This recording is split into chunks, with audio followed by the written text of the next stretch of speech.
अस्सलामुअलैकुम नाज़रीन। प्यारे नाज़रीन, अगर मैं आपसे कहूँ कि दुनिया में एक ऐसा दरवाज़ा है जो लगभग 500 साल से बंद है और उसे किसी दुश्मन ने नहीं बल्कि एक मुस्लिम बादशाह ने खुद बंद करवाया था, और सबसे हैरानी की बात यह है कि उस दरवाजे के खुलने का इंतज़ार मुसलमान नहीं बल्कि यहूदी और ईसाई सदियों से कर रहे हैं और वो खुद भी उस दरवाजे को नहीं खोलते, तो आप ज़रूर सोचेंगे कि आखिर उस दरवाजे में ऐसा क्या राज है, क्यों उसे बंद किया गया है, क्यों आज तक उसे खोला नहीं गया, और क्यों कुछ लोग ये मानते हैं कि अगर वो दरवाज़ा एक बार खुल गया तो दुनिया में बहुत बड़ी तब्दीली आ जाएगी। नाज़रीन, आज की कहानी बहुत ही अजीब, बहुत ही दिलचस्प और बहुत ही गहरी है। ये कहानी है फ़िलिस्तीन की बैतुल मुक़द्दस की, मस्जिद अल अक्सा की, और एक ऐसे बंद दरवाजे की जो सदियों से बंद है, लेकिन उसका जिक्र आज भी पूरी दुनिया में होता है। वीडियो में आगे बढ़ने से पहले कमेंट बॉक्स में ज़रूर लिखना अल्लाहु अकबर, ताकि हमें भी पता चले कि इस वीडियो को देखने वाले कितने लोग बैतुल मुक़द्दस और मस्जिद अल अक्सा से मोहब्बत रखते हैं। तो प्यारे नाज़रीन, चलिए वीडियो को शुरू करते हैं। फ़िलिस्तीन के शहर यरूशलेम में, जिसे मुसलमान बैतुल मुक़द्दस कहते हैं, पुराने शहर की बड़ी दीवारों में एक दरवाज़ा मौजूद है जिसे दुनिया गोल्डन गेट के नाम से जानती है। अरबी में इसे बाब अल रहमा कहा जाता है, यानी रहमत का दरवाज़ा। ये दरवाज़ा मस्जिद अल अक्सा की दीवार में शहर की पूरब वाली तरफ मौजूद है। अगर कोई मस्जिद अल अक्सा के मैदान के अंदर खड़ा होकर पूरब की तरफ देखे तो दीवार में पत्थरों से बंद किया हुआ ये दरवाज़ा साफ दिखाई देता है। ये दरवाज़ा पूरी तरह बंद है और आज इस रास्ते से कोई अंदर बाहर नहीं जा सकता। यरूशलेम दुनिया की सबसे पुराने शहरों में से एक है।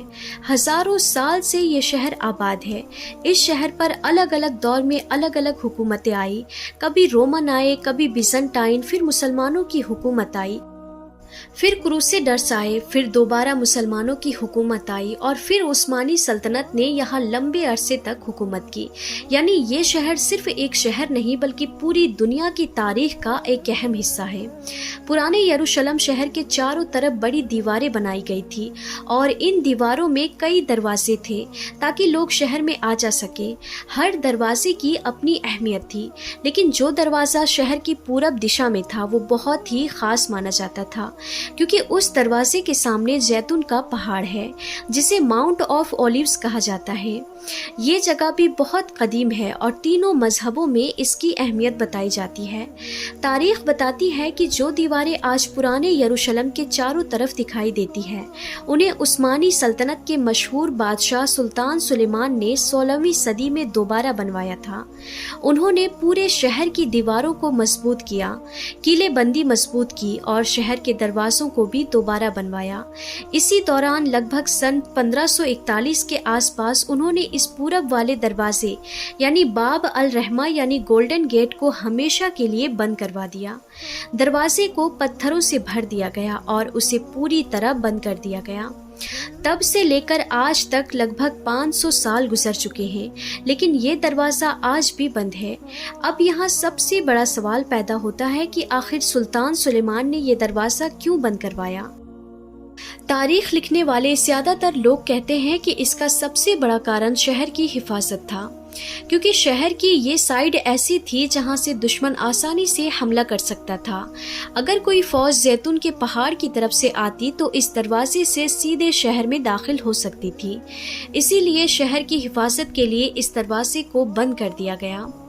लेकिन कुछ लोग ये भी कहते हैं कि इसके पीछे सिर्फ जंग या हिफाजत की वजह नहीं थी, बल्कि एक मजहबी वजह भी बताई जाती है, क्योंकि उस दौर में ये बात मशहूर थी कि यहूदी अपने मसीहा का इंतज़ार कर रहे हैं और उनका मानना था कि उनका मसीहा जैतून के पहाड़ की तरफ से आएगा और इसी दरवाजे से यरूशलेम में दाखिल होगा। इसीलिए लोगों का मानना है कि सुल्तान सुलेमान ने इस वजह से भी इस दरवाजे को बंद करवा दिया था। हालांकि कई इतिहासकार कहते हैं कि पक्के तौर पर यह कहना मुश्किल है, इसीलिए इसे तारीख से ज्यादा लोगों की रिवायत कहा जाता है। इस दरवाजे के बाहर दीवार के सामने एक बहुत पुराना कब्रिस्तान भी मौजूद है। आज भी वहाँ बहुत सारी कब्रें दिखाई देती है। कुछ लोग कहते हैं कि ये कब्रिस्तान भी उसी दौर में बनाया गया था ताकि इस रास्ते को पूरी तरह बंद किया जा सके। लोगों का ये भी मानना है कि कुछ मजहबी वजहों से कब्रिस्तान बनाया गया। लेकिन इस बात पर सभी इतिहासकार एक राय नहीं रखते, इसीलिए इसे भी पक्की तारीख नहीं बल्कि लोगों का मानना कहा जाता है। अब यहाँ एक बहुत अहम बात समझने वाली है, यरूशलेम सिर्फ एक शहर नहीं है, ये मुसलमानों के लिए भी अहम है, यहूदियों के लिए भी अहम है और ईसाइयों के लिए भी अहम है। मुसलमानों के लिए इसलिए अहम है क्योंकि यहाँ मस्जिद अल अक्सा है, जो इस्लाम की बहुत मुक़द्दस जगहों में से एक है। ईसाइयों के लिए ये शहर इसलिए अहम है क्योंकि वो इस शहर को हज़रत ईसा अलैहिस्सलाम से जोड़ते हैं, और यहूदियों के लिए ये शहर इसलिए अहम है क्योंकि वो इस शहर को अपने पुराने इबादतगाह और अपने मसीहा से जोड़ते हैं। यही वजह है कि इतिहास में इस शहर के लिए बहुत जंगें हुई है, बहुत खून बहा, बहुत हुकूमतें बदली, लेकिन इस शहर की अहमियत कभी कम नहीं हुई। आज भी अगर दुनिया की खबरें देखें तो यरूशलेम और फ़िलिस्तीन का इलाका हमेशा खबरों में रहता है, क्योंकि ये सिर्फ ज़मीन का मसला नहीं है बल्कि मज़हब, तारीख़ और अक़ीदे का मसला है। और बाब अल रहमा यानी गोल्डन गेट इसी पुरानी कहानी के बीच में मौजूद एक खामोश दरवाज़ा है जो सदियों से बंद है, लेकिन उसका जिक्र आज भी होता है, उसके बारे में बातें आज भी होती है और उसके बारे में इंतज़ार आज भी किया जा रहा है। अब यहाँ से असली सवाल शुरू होता है, और वो ये है कि आखिर यहूदी इस दरवाजे के खुलने का इंतज़ार क्यों कर रहे हैं। उनके अक़ीदे में इस दरवाज़े की क्या अहमियत है और उनका मसीहा और इस दरवाज़े का क्या ताल्लुक़ बताया जाता है, क्योंकि इस दरवाज़े की कहानी को समझने के लिए अब हमें यहूदियों की तारीख़ और उनके अक़ीदे को समझना पड़ेगा, और यहीं से इस कहानी का अगला हिस्सा शुरू होता है। अब कहानी यहाँ से आगे बढ़ती है, क्योंकि इस दरवाज़े को समझने के लिए हमें ये समझना ज़रूरी है कि यहूदी अक़ीदे में यरूशलेम और ख़ास तौर पर इस जगह की इतनी अहमियत क्यों है। नाज़रीन, यहूदी मजहब की बहुत सी पुरानी किताबों और रिवायतों में यरूशलेम का जिक्र मिलता है, और उनका मानना है कि बहुत पुराने दौर में यही उनका एक बहुत बड़ा इबादतगाह था, जिसे वो हैकल सुलेमानी कहते हैं। उनका कहना है कि ये इबादतगाह हज़रत सुलेमान अलैहिस्सलाम के दौर में बनाया गया था, और ये उनकी इबादतगाह का सबसे बड़ा मरकज़ था। इतिहास बताता है कि ये इबादतगाह बाद में जंगों के दौरान तबाह हो गया था, फिर उसे दोबारा बनाया गया और फिर दोबारा तबाह हो गया। इसके बाद से यहूदियों में ये अकीदा पाया जाता है कि एक दिन उनका मसीहा आएगा, उनकी कौम को फिर से इकट्ठा करेगा और उनका पुराना इबादतगाह यानी हैकल सुलेमानी फिर से बनाया जाएगा। इसी वजह से यरूशलेम उनके लिए भी बहुत अहम माना जाता है। कुछ यहूदी रिवायतों में ये बात भी मिलती है कि जब उनका मसीहा आएगा तो वो जैतून के पहाड़ की तरफ से आएगा और यरूशलेम में दाखिल होगा, और जो दरवाज़ा उस दिशा में पड़ता है वही एक गोल्डन गेट या बाब अल रहमा है। इसी वजह से ये दरवाज़ा उनके लिए बहुत ख़ास माना जाता है। बहुत से लोग कहते हैं कि इसी वजह से वो इस दरवाज़े के खुलने का इंतज़ार करते हैं। लेकिन यहाँ एक अहम बात समझने वाली है, और वो ये है कि हर यहूदी इस बात पर एक जैसा यकीन नहीं रखता, और सभी इतिहासकार भी इस बात को पक्की तारीख नहीं कहते। कई बातें मजहबी रिवायतों और लोगों के मानने पर आधारित है, इसीलिए उन्हें हमेशा रिवायत की तरह समझना चाहिए, पक्की निशानी की तरह नहीं। अब अगर हम ईसाइयों की रिवायतों की तरफ देखें तो ईसाई मजहब में भी यरूशलेम और इस दरवाजे का जिक्र मिलता है। ईसाई रिवायतों के मुताबिक जब हज़रत ईसा अलैहिस्सलाम यरूशलेम आए थे तो वो इसी दिशा से शहर में दाखिल हुए थे, इसीलिए ईसाई लोग भी इस दरवाजे को अपनी तारीख से जोड़ते हैं। हालांकि इतिहासकार कहते हैं कि ये बात अलग अलग रिवायतों में मिलती है, इसीलिए हर बात को पक्की तारीख नहीं कहा जा सकता। अब अगर इस्लाम की नज़र से देखें तो बैतुल मुक़द्दस की अहमियत बहुत ज़्यादा है। मस्जिद अल अक्सा मुसलमानों के लिए बहुत मुक़द्दस जगह है। हदीस में आता है कि 3 मस्जिदों के लिए ख़ास तौर पर सफ़र किया जा सकता है, मस्जिद अल हरम, मस्जिद नबवी और मस्जिद अल अक्सा। इससे मस्जिद अल अक्सा की अहमियत समझ में आती है। ये भी तारीख से साबित है कि इस्लाम के शुरू के दौर में मुसलमान पहले बैतुल मुक़द्दस की तरफ अपना रुख करके नमाज पढ़ते थे। بعد میں اللہ کے حکم سے قبلہ بدل کر مکہ کی طرف کر دیا گیا۔ اس سے بھی بیت المقدس کی اہمیت پتہ چلتی ہے، اور یہ بھی پتہ چلتا ہے کہ اس جگہ کا اسلام سے بہت پرانا تعلق ہے۔ کئی علماء یہ بھی بتاتے ہیں کہ آخری دور میں یعنی قیامت کے قریب جو بڑی بڑی گھٹنائیں ہوں گی، ان میں سے کئی کا تعلق اسی علاقے سے ہوگا۔ کچھ روایتوں میں ملتا ہے کہ بڑی لڑائیاں ہوں گی، حالات بدلیں گے اور دنیا کے حالات اس علاقے سے جڑے ہوں گے۔ لیکن یہاں بہت ضروری بات یہ ہے کہ ان باتوں کو ہمیشہ صحیح حدیث اور صحیح علم سے سمجھنا چاہیے، کیونکہ اس بارے میں بہت سی غلط باتیں بھی لوگوں میں مشہور ہو جاتی ہیں۔ حدیث میں یہ بات ملتی ہے کہ حضرت عیسیٰ علیہ السلام آسمان سے اتریں گے، پھر دجال کا پیچھا کریں گے اور آخر کار اسے لود نام کی جگہ پر ختم کریں گے، جو آج کے فلسطینی کے علاقے میں بتائی جاتی ہے۔ اس کے بعد امن کا دور ہوگا۔ یہ باتیں اسلامی کتابوں میں ملتی ہے، لیکن یہ کہنا کہ وہ خاص سے اسی گولڈن گیٹ سے ہی داخل ہوں گے، یہ بات صاف طور پر صحیح حدیث سے ثابت نہیں ہے۔ اسی لیے اس بات کو پکی بات نہیں کہا جا سکتا، بلکہ کچھ لوگوں کی روایت یا ماننا کہا جاتا ہے۔ اب اگر ہم پھر سے اس بند دروازے کی طرف آئیں تو ہمیں سمجھ میں آتا ہے کہ یہ دروازہ صرف ایک دروازہ نہیں ہے، بلکہ یہ تینوں مذہبوں کی سوچ، ان کی تاریخ اور ان کے عقیدے سے جڑ چکا ہے۔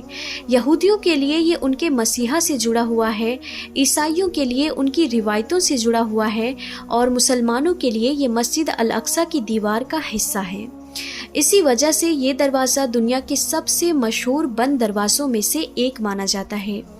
لوگ صدیوں سے اس کے بارے میں باتیں کرتے آئے ہیں، اتہاس کار اس کے بارے میں لکھتے آئے ہیں، اور آج بھی یہ دروازہ اسی طرح بند کھڑا ہے جیسے سینکڑوں سال پہلے بند کیا گیا تھا۔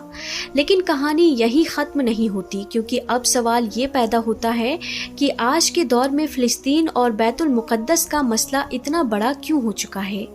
کیوں پوری دنیا کی نظر ہمیشہ اس جگہ پر رہتی ہے، اور کیوں یہ چھوٹا سا علاقہ دنیا کی سیاست کا اتنا بڑا مسئلہ بن چکا ہے؟ کیونکہ اس بند دروازے کی کہانی کو پوری طرح سمجھنے کے لیے ہمیں فلسطین کے مسئلے اور یروشلم کی آج کی حالت کو بھی سمجھنا پڑے گا، اور یہیں سے اس کہانی کا اگلا حصہ شروع ہوتا ہے۔ اب کہانی کا یہ آخری حصہ ہے۔ ہمیں یہ سمجھنا ہوگا کہ آج کے دور میں فلسطین، بیت المقدس اور مسجد الاقصی کا مسئلہ اتنا بڑا کیوں ہے، اور کیوں پوری دنیا کی نظر ہمیشہ اس زمین پر رہتی ہے۔ کیونکہ اگر ہم اس بند دروازے کی کہانی کو سمجھنا چاہتے ہیں تو ہمیں آج کی فلسطین کی حالات کو بھی سمجھنا پڑے گا۔ فلسطین کی زمین کو انبیاء کی زمین کہا جاتا ہے۔ بہت سے نبی اسی علاقے میں آئے، اسی زمین پر رہے، اور اسی علاقے میں بہت سی بڑی تاریخی گھٹنائیں ہوئی۔ اسی وجہ سے یہ زمین تینوں مذہبوں کے لیے بہت اہم بن گئی ہے۔ مسلمان، عیسائی اور یہودی تینوں اس شہر کو اپنے مذہب کی تاریخ سے جوڑتے ہیں۔ مسلمانوں کے لیے بیت المقدس اس لیے اہم ہے کیونکہ یہاں مسجد الاقصی ہے، جو اسلام کی بہت مقدس جگہوں میں سے ایک ہے۔ حدیث میں آتا ہے کہ 3 مسجدیں ایسی ہیں جن کے لیے خاص طور پر سفر کیا جا سکتا ہے: مسجد الحرم، مسجد نبوی اور مسجد الاقصی۔ اس سے مسجد اقصی کی اہمیت کتنی بڑی ہے یہ سمجھ میں آتا ہے۔ یہ بھی اتہاس سے ثابت ہے کہ اسلام کے شروع کے دور میں مسلمان پہلے 17 مہینوں تک ایسا کہا جاتا ہے کہ بیت المقدس کی طرف اپنا چہرہ کر کے نماز پڑھتے تھے۔ بعد میں اللہ کے حکم سے قبلہ تبدیل کر دیا گیا، یعنی کعبہ کو بنایا گیا۔ اس سے بھی بیت المقدس کی اہمیت سمجھ میں آتی ہے۔ اگر یہودیوں کی بات کریں تو ان کا ماننا ہے کہ بہت پرانے دور میں یروشلم میں ان کا ایک بہت بڑا عبادت گاہ تھا، جسے وہ ہیکل سلیمانی کہتے ہیں۔ ان کا ماننا ہے کہ ایک دن وہ عبادت گاہ دوبارہ بنے گا، جسے وہ 3rd ٹیمپل کے نام سے کہتے ہیں، اور ان کا مسیحا وہ آئے گا یا اس کے آنے کا وقت قریب ہوگا۔ اسی وجہ سے یروشلم کا علاقہ، خاص طور پر مسجد الاقصی کا علاقہ، دنیا کے سب سے نازک علاقوں میں گنا جاتا ہے۔ اسی جگہ کو لے کر بہت سالوں سے جھگڑا چل رہا ہے۔ فلسطین کے لوگ کہتے ہیں کہ یہ ان کی زمین ہے، ان کے باپ دادا کی زمین ہے، اور وہ وہاں صدیوں سے رہ رہے ہیں۔ دوسری طرف اسرائیل کہتا ہے کہ یہ زمین ان کے پرانے دور کی زمین ہے۔ اسی وجہ سے یہ معاملہ صرف زمین کا نہیں بلکہ تاریخ، مذہب اور پہچان کا معاملہ بن گیا ہے۔ پچھلے 100 سالوں میں اس علاقے میں بہت جنگیں ہوئی، بہت لوگ مارے گئے، بہت لوگ بے گھر ہوئے، اور آج بھی یہ مسئلہ ختم نہیں ہوا ہے۔ پوری دنیا کی نظر ہمیشہ اس علاقے پر رہتی ہے، کیونکہ یہاں اگر چھوٹی سی بات بھی ہوتی ہے تو اس کا اثر پوری دنیا کی سیاست پر پڑتا ہے۔ اب اگر ہم پھر سے اس بند دروازے یعنی باب الرحمہ یا گولڈن گیٹ کی طرف دیکھیں تو ہمیں سمجھ میں آتا ہے کہ یہ وہ دروازہ ہے، صرف پتھروں سے بند ایک راستہ نہیں ہے، بلکہ یہ دروازہ تینوں مذہبوں کی سوچ، ان کی تاریخ اور ان کے انتظار سے جڑ چکا ہے۔ یہودی لوگ اسے اپنے مسیحا سے جوڑتے ہیں، عیسائی لوگ اسے اپنی روایتوں سے جوڑتے ہیں، اور مسلمان کے لیے یہ مسجد اقصی کی دیوار کا حصہ ہے۔ یعنی ایک دروازہ، لیکن اس سے جڑی ہوئی کہانی ہزاروں سال پرانی ہے۔ یہ دروازہ خاموش ہے، لیکن اس کی خاموشی میں صدیوں کی کہانی چھپی ہوئی ہے۔ اس نے حکومتیں بدلتے دیکھی، جنگیں دیکھی، فوجیں دیکھی، لوگوں کو آتے جاتے دیکھا، لیکن یہ خود بند کا بند ہی رہا۔ کچھ لوگ کہتے ہیں کہ یہ دروازہ تب کھلے گا جب دنیا میں بڑے بدلاؤ آئیں گے۔ کچھ لوگ اسے مسیحا کے آنے سے جوڑتے ہیں، کچھ لوگ اسے آخری دور کی نشانیوں سے جوڑتے ہیں، لیکن حقیقت کیا ہے یہ اللہ ہی بہتر جانتا ہے۔ انسان صرف تاریخ یا اتہاس پڑھ سکتا ہے، روایتیں سن سکتا ہے، لیکن غیب کا علم صرف اللہ کے پاس ہے۔ لیکن ایک بات ضرور سمجھ میں آتی ہے کہ بیت المقدس کی زمین ہمیشہ سے خاص رہی ہے، اور شاید آگے بھی خاص رہے گی۔ یہ زمین صرف زمین نہیں ہے، یہ انبیاء کی زمین ہے، یہ عبادت کی زمین ہے، یہ تاریخ کی زمین ہے، اور یہ آج بھی دنیا کی سیاست کا سب سے بڑا مسئلہ بنی ہوئی ہے۔ آج فلسطین میں جو حالات ہیں وہ ہم سب دیکھتے ہیں۔ وہاں کے لوگ مشکل زندگی جی رہے ہیں، بہت سے لوگ اپنے گھر کھو چکے ہیں، بہت سے لوگ سالوں سے جنگ اور ڈر کے ماحول میں جی رہے ہیں۔ مسجد الاقصی آج بھی مسلمانوں کے دل کے بہت قریب ہے، اور دنیا بھر کے مسلمان اس جگہ سے محبت کرتے ہیں۔ یہ بند دروازہ ہمیں صرف ایک تاریخی کہانی نہیں بتاتا، بلکہ ہمیں یہ بھی یاد دلاتا ہے کہ دنیا کی طاقت، حکومت، جنگ، یہ سب وقت کے ساتھ بدلتے رہتے ہیں۔ کبھی ایک حکومت، کبھی دوسری حکومت، لیکن جگہیں وہی رہتی ہے، دیواریں وہی رہتی ہے، اور اتہاس اپنی جگہ کھڑا رہتا ہے۔ شاید اسی لیے باب الرحمہ کا بند دروازہ آج بھی خاموشی سے کھڑا ہے، جیسے وہ صدیوں سے دنیا کو دیکھ رہا ہو اور یہ بتا رہا ہو کہ انسان بدلتے رہتے ہیں، حکومتیں بدلتے رہتی ہیں، لیکن کچھ جگہ ہمیشہ خاص رہتی ہے۔ فلسطین کا مسئلہ کب ختم ہوگا یہ کوئی نہیں جانتا، یہ دروازہ کب کھلے گا یہ بھی کوئی نہیں جانتا، لیکن اتنا ضرور ہے کہ بیت المقدس، مسجد الاقصی اور یہ بند دروازہ دنیا کی تاریخ کا حصہ بن چکے ہیں، اور شاید قیامت تک ان کا ذکر ہوتا رہے گا۔ اللہ سے دعا ہے کہ فلسطین کے لوگوں کی حفاظت فرمائے، مسجد الاقصی کی حفاظت فرمائے، اور پوری دنیا میں امن اور انصاف قائم کرے۔ اللہ ہمیں صحیح بات سمجھنے کی سمجھ دے، ہمیں ظلم کے خلاف کھڑا ہونے کی ہمت دے، اور ہمیں سچ کے ساتھ کھڑا رکھے۔ آمین یا رب العالمین۔